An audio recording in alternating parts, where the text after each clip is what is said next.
Siya ay hindi titigil sa kakaisip sa'yo bawat minuto. Magandang araw sa inyong lahat. Welcome back sa channel na ito. May ibabahagi na naman ako sa inyo ngayon na panibagong ritual.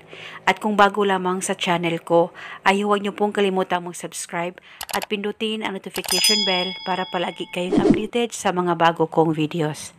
Gusto mo ba na siya ay hindi titigil sa kakaisip sa'yo bawat minuto? Malayo o malapit man kayo sa isa't isa, ay ikaw lamang ang pakakaisipin niya at ikaw lamang ang magiging laman ng kanyang puso't isipan. Kaya gawin mo lamang itong ritual na ituturo ko sa inyo ngayon. Dapat buo ang loob at tiwala mo sa paggawa nito.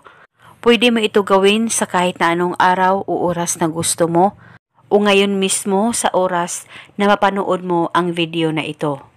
Ang gagawin mo lamang, kumuha ka ng kahit na anong kulay na panulat at isulat mo sa palad mo ang pangalan at apelyido niya ng 3 beses. Dapat alam mo ang kanyang tunay na pangalan. At pagkatapos, kumuha ka ng kaunting asin at ilagay mo lamang ito sa palad mo na may nakasulat na pangalan niya. Pwede mo isulat sa left o sa right na palad kung saan kayong komportable na isulat ito. At pagkatapos ay pakatitigan mo lamang ng maigi ang palad mo na may pangalan niya. Pakaisipin mo siya at ibulong mo lamang ang spell na ito. Pangalan at apelyido, sa kapangyarihan nitong asin, ikaw ay hindi titigil sa kakaisip sa akin bawat minuto. Ibulong mo lamang ito ng 3 beses. At pagkatapos, pwede mo nang itapon ng asin at huwag niyo pong burahin ang nakasulat dyan sa palad mo. Hayaan mo ito na mabura ng kusa.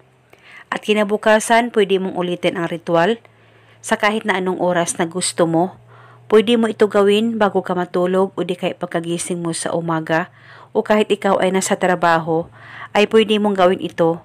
Basta gawin ito na ikaw lamang mag-isa at dapat walang makakaalam o makakakita sa kahit na anumang ritual na iyong gagawin.